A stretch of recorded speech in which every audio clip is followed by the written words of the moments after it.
നമസ്കാരം, എല്ലാവർക്കും SRG എഡ്യൂക്കേഷൻ്റെ പുതിയ വീഡിയോയിലേക്ക് സ്വാഗതം.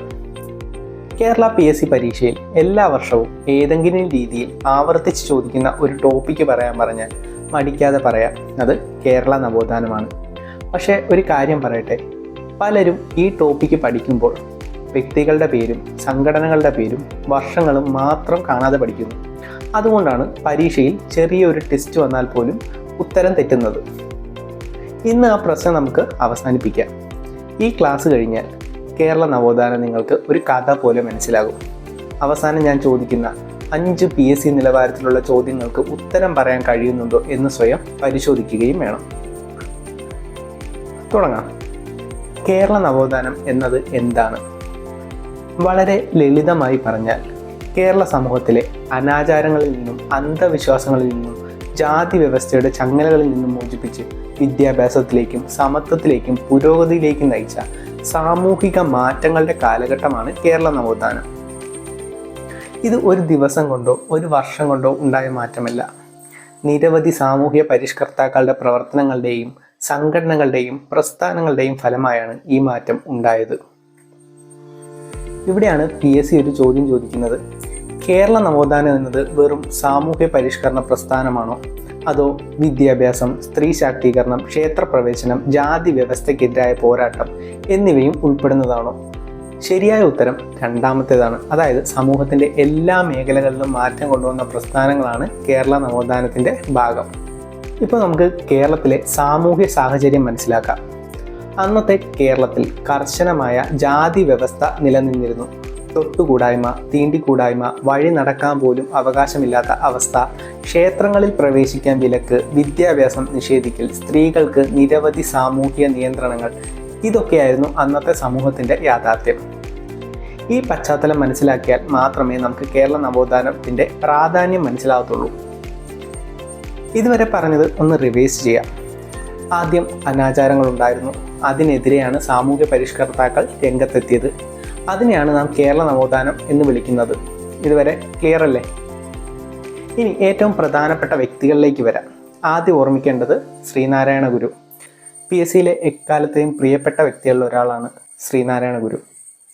ഒരു ജാതി, ഒരു മതം, ഒരു ദൈവം മനുഷ്യന് എന്ന സന്ദേശത്തിലൂടെ സമത്വത്തിൻ്റെ ആശയം സമൂഹത്തിലേക്ക് എത്തിച്ചു. 1888 അരുവിപ്പുറത്ത് ശിവപ്രതിഷ്ഠ നടത്തി.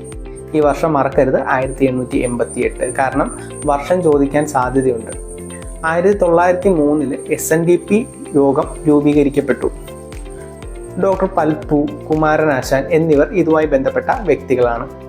ഇവിടെ വിദ്യാർത്ഥികൾക്കൊരു കൺഫ്യൂഷൻ വരാറുണ്ട്. അരുവിപ്പുറം പ്രതിഷ്ഠ നടന്നത് 1888, SNDP യോഗം രൂപീകരിച്ചത് 1903. ഇത് രണ്ടും മാറിപ്പോകാതെ ശ്രദ്ധിക്കണം.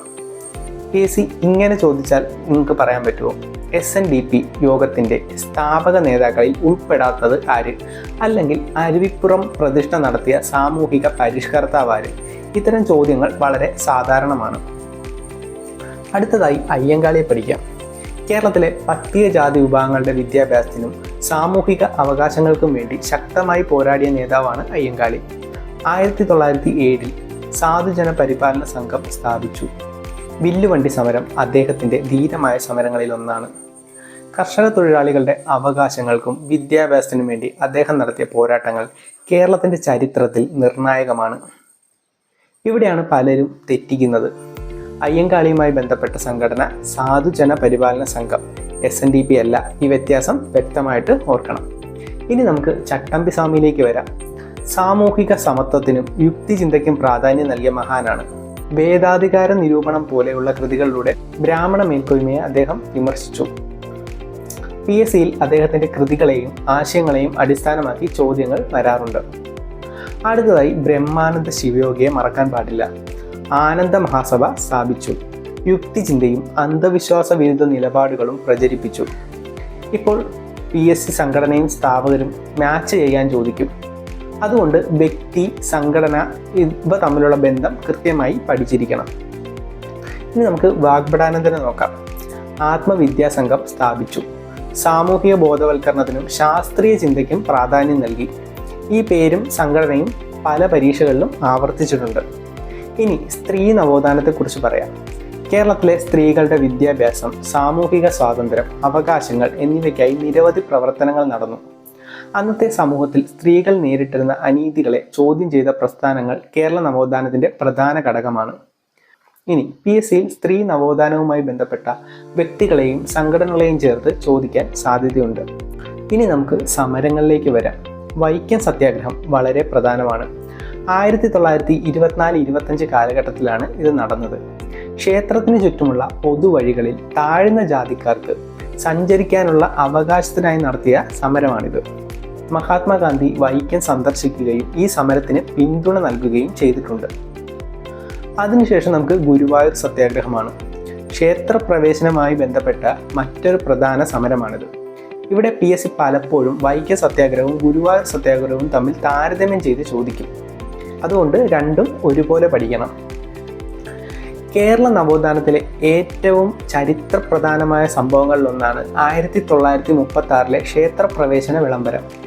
തിരുവിതാംകൂർ ഭരണാധികാരിയായ ശ്രീ ചിത്തിര തിരുനാൾ ബാലരാമവർമ്മയാണ് ഈ വിളംബരം പുറപ്പെടുവിച്ചത്.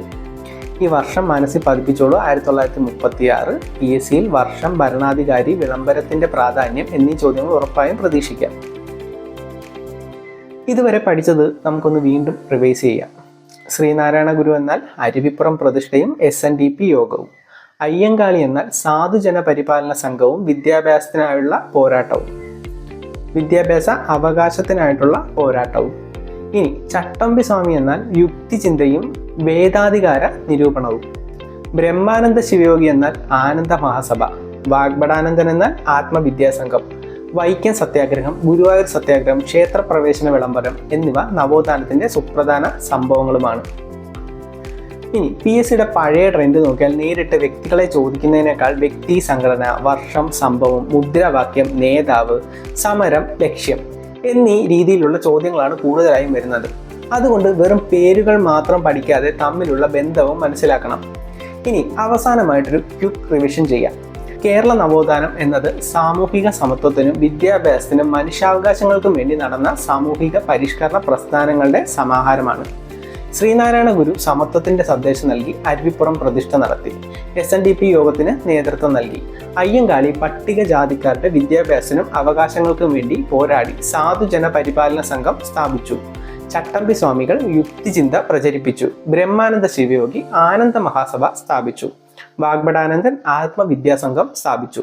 വൈക്കം സത്യാഗ്രഹം, ഗുരുവായൂർ സത്യാഗ്രഹം, 1936 ക്ഷേത്രപ്രവേശന വിളംബരം എന്നിവ കേരള നവോത്ഥാനത്തിലെ പ്രധാനപ്പെട്ട സംഭവങ്ങളാണ്. ഈ ഭാഗങ്ങൾ നന്നായി പഠിച്ചാൽ കേരള നവോത്ഥാനത്തിൽ നിന്ന് വരുന്ന ഭൂരിഭാഗം PSC ചോദ്യങ്ങൾക്കും ആത്മവിശ്വാസത്തോടെ നേരിടാൻ കഴിയും. ഇനി നിങ്ങൾക്കുള്ളൊരു ചെറിയ ചലഞ്ചാണ്. ഈ 5 ചോദ്യങ്ങൾക്ക് ഉത്തരം സ്വയം കണ്ടെത്തി നോക്കുക. അരുവിപ്പുറം പ്രതിഷ്ഠ നടത്തിയ വർഷം ഏത്?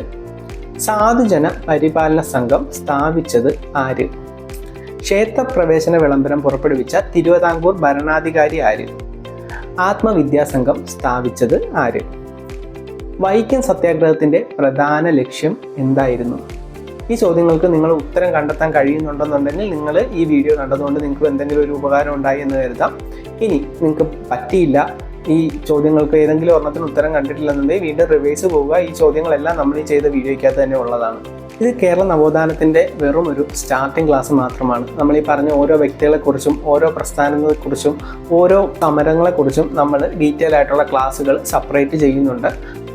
ഇന്നത്തെ ക്ലാസ് നിങ്ങൾക്ക് ഉപകാരപ്പെട്ടിട്ടുണ്ടെങ്കിൽ ഈ വീഡിയോ ലൈക്ക് ചെയ്യുക. PSCക്ക് തയ്യാറെടുക്കുന്ന നിങ്ങളുടെ സുഹൃത്തുക്കൾക്കും ഷെയർ ചെയ്യൂ.